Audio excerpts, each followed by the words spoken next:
I'm Steve Wiggins, and this is the Groundworks Ministries podcast. And today we're reading Luke chapter 21, and we'll focus on verses 1 through 4. And he looked up and he saw the rich dropping their offerings into the temple treasury. And he also saw a poor widow dropping in 2 tiny coins. I tell you the truth, he said, this poor widow has put in more than all of them. For all these people have put in gifts out of their surplus. But she, out of her poverty, has put in all that she has to live on. You know, on my first visit to Israel, I bought my wife a silver ring. And at the center of that ring is a small copper coin called a widow's mite. And the coin is about the size of a child's pinky fingernail. And so it's ludicrous to believe that it carried any value. It's made of the least valuable metal, and then it's also super tiny. And still, Jesus considered this widow's offering of most significant value. You know, times haven't changed much since the days of Jesus. We still live in a culture that values quantity.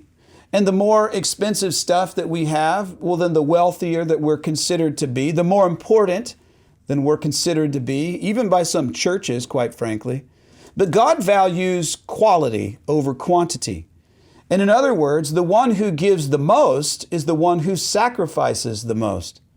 If you have $1 million, for example, to spare and then you only give 1,000, well then, by heavenly accounting, the person who only had $10 to spare and yet they gave all of it, well, they gave the most. Why? Because they sacrificed the most.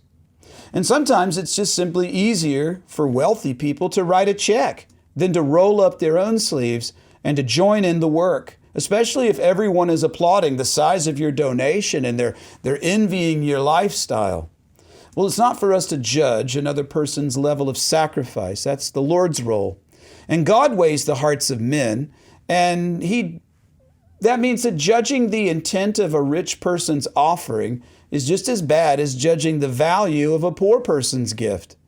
You see, giving is a matter of the heart more than a matter of the wallet. And only the Lord can judge the innermost parts of the heart. And so we give to the extent that we trust the Lord. And that doesn't really even depend on how much money we have in our bank accounts. The question is, how much trust do you have in your spiritual account? What if God required everything from us? That's exactly what we owe Jesus, by the way. Everything. And that's exactly what the widow faithfully gave. She gave everything. To quote the old hymn, Jesus paid it all to Him I owe. I'm Steve Wiggins, and this is the Groundworks Ministries podcast. Check us out at groundworksministries.com.